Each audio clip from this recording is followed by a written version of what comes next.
दिन हमारे स्कूल में अवार्ड के सेलिब्रेशन के लिए अलग तैयारियां चल रही थी। तो और मतलब पढ़ाई लिखाई कैसी चल रही है अपनी फिर? कुछ हेल्प वगैरह लगेगी क्या? मैम का स्केच? हाँ हार्डी को बोला तो था। मैं स्कूल में स्केचेस का धंधा करता था, 100 रुपए प्रति स्केच और लड़कियों का फ्री में। मैंने एक बार चमेली का स्केच बनाया था, उसने बनाने का बोला नहीं था, मैं खुद से बना के ले गया था। वो देख के वो एकदम इम्प्रेस हो गई और उसने जाके अपने बंदे को दिखा दिया, ये देखो हार्डी ने बनाया, कितना अच्छा बनाया यार, हूबहू लग रही हूँ मैं एकदम। उसका बंदा राजेश और उसके साथ 2-4 लौंडे लपाड़े और बहुत स्केच बनाना आ रहा है देखो आजकल, हमारा भी बना दे कभी। अरे भाई पर हुआ क्या?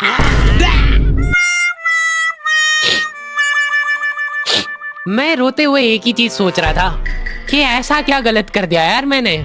सिर्फ आई लव यू चमेली तो लिखा था मैंने। ये क्या बना के लाए हो? मिट्टू लग रहा है एकदम। ड्राइंग वाली मैडम ने मेरे को प्रिंसिपल मैडम का स्केच बनाने का बोला था और मैं अपनी जिंदगी का सबसे वाहियात स्केच बना के ले गया, क्योंकि फ्री में बनवा रहे थे मेरे से। मैम अब फ्री में तो ऐसे ही मिले। असेंबली ग्राउंड में सारे कैदियों को हाइट वाइज खड़ा करा जाता था और जो भी बच्चा प्रेयर के बीच में आंखें खोलता था या हिलाडुली करता था, पसीना पोंछ रहा था वो बेचारा। प्रेयर खत्म होने के बाद हमारे आसपास लाशें पड़ी होती थी। असेंबली से क्लास तक का फासला बहुत कठिन होता था कुछ बच्चों के लिए। ओए रोक इधर, तेल क्यों नहीं डाला? सर वो मेरे घर पे जो कोई भी तेल लगा के नहीं आता था उसको घसीट के काल कोठरी में फेंक देते थे लोग, और वहीं पे 25 लीटर वाली सोयाबीन तेल की केन उसके ऊपर ढोल देते थे। सर मैं कल बेचारे बच्चे फिर भी जैसे तैसे अपने क्लासरूम तक पहुंच रहे हैं और वहाँ पे टीचर के आते पता ही नहीं है, उनकी अलग मीटिंगें चल रही है ऑफिस में। अच्छा चलो बताओ कि अपन इन बच्चों को और किस तरीके से लूट सकते हैं। मेरे पास एक आइडिया है। देखो अपन क्या है कि एक प्रोजेक्टर लगवाते हैं एक ही क्लास में। क्या है, देखो क्लास में कोई संभालने वाला नहीं होता है तो ये अपने जंगली पने पे उतर ही आते हैं। मैं लोहे की स्केल से बेंचे रगड़ रहे हैं, मिस्त्री फेल हो जाए इनके सामने, ऐसा फिनिशिंग वाला काम करते थे। लेकिन इनके जंगली पने यहीं पे खत्म नहीं हो रहे। 2 लौंडे उठे और उन्होंने उनकी बेंच उठा के खिड़की से बाहर फेंक दी। अब उनको देख के बाकी बच्चे भी क्लास का सारा सामान उठा के खिड़की से बाहर फेंक रहे। और क्यों कर रहे हैं ये सब, वो इनको खुद को नहीं पता है। मैम शायद बाहर छोड़ो, इधर ध्यान दो ना आप। तो अपन ये जो प्रोजेक्टर लगवाएंगे इसको अपन नाम देंगे स्मार्ट क्लास, और उसकी अपन लेंगे अलग से फीस, ठीक है? पर कभी किसी बच्चे ने नहीं दी तो अरे भूषण जी फीस पेरेंट्स देते हैं, बच्चे नहीं। एक हफ्ते में 1 पीरियड लगता था स्मार्ट क्लास का, जो बच्चों को स्मार्ट बनाने के लिए काफी था। पॉपकॉर्न लाया था ना तू आज? खोल टिफिन, मूवी चलेंगी अभी मूवी। ये लोग ऐसे बैठे कि अभी लड़की आके मुजरा करेगी इनके सामने। जिन भी बच्चों ने वो एक्स्ट्रा फीस नहीं भरी होती थी उनको वो 1 पीरियड के लिए क्लास के बाहर जाना पड़ता था।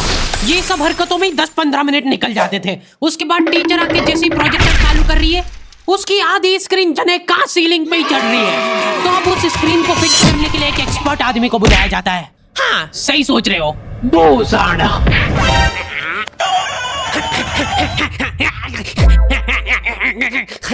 जो बेंच पे चढ़ के उस स्क्रीन को सेट करता है। और जैसे ही प्रोजेक्टर चालू होता था पीरियड ही ओवर हो जाता था और जो गरीब बच्चे बाहर खड़े थे उनमें से गलती से एक ने क्लासरूम में झांक लिया। क्या देखा तूने? हैं? क्या देखा? मैम कुछ नहीं, बस एक लाइट जलती हुई दिख रही थी मेरे को। 10 रुपए लगेंगे तूने जो 1 सेकंड देखा है उसके। ये सुविधा के कारण हमारे स्कूल के बच्चे इतना स्मार्ट बन गए थे ना, एक बार एक बच्चे को गुस्सा आया तो वो प्रोजेक्टर की डिस्प्ले केबल उखाड़ के ले गया घर। और अफसोस उस दिन के बाद कोई भी बच्चा स्मार्ट नहीं बन पाया। मैम जल्दी चलो, ऊपर एक केस हो गया। हमारे स्कूल में आए दिन कुछ न कुछ केस होते रहते थे, लेकिन ये केस थोड़ा पेचीदा था। हमारी क्लास के किसी बच्चे ने लव लेटर लिखा था चमेली को और वो लग गया टीचर के हाथ। तो ये अब केस बन चुका है पूरे स्कूल का। सारे टीचर लोग अपने काम धाम छोड़ के उस मुजरिम को पकड़ने में लग गए। जो टीचर लीव लेके छुट्टी मनाने गए थे वो आधे रास्ते से पलट के आ गए थे। ये सर आ गए। बेटा सही सही बता दो किसने लिखा है।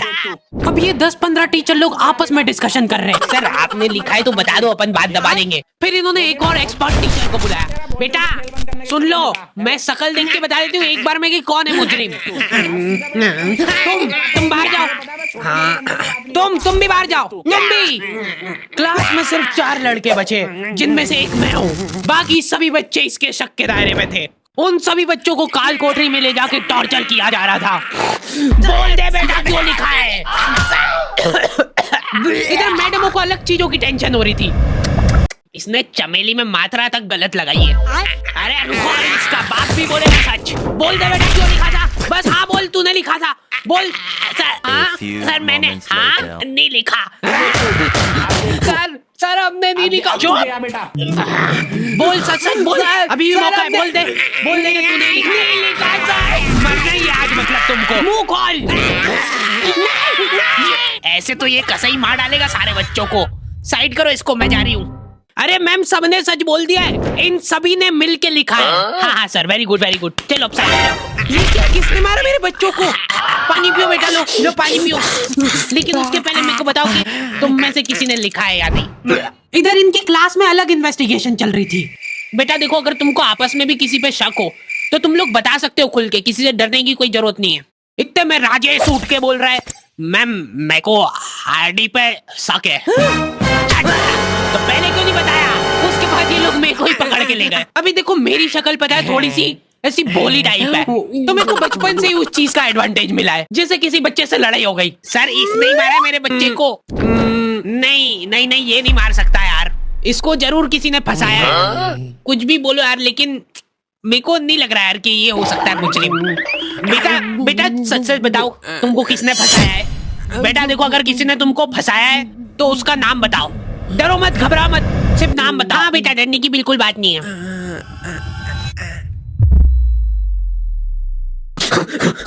राजेश कौन है। सर मैं बस उसी दिन राजेश मेरे को आखिरी बार दिखा था।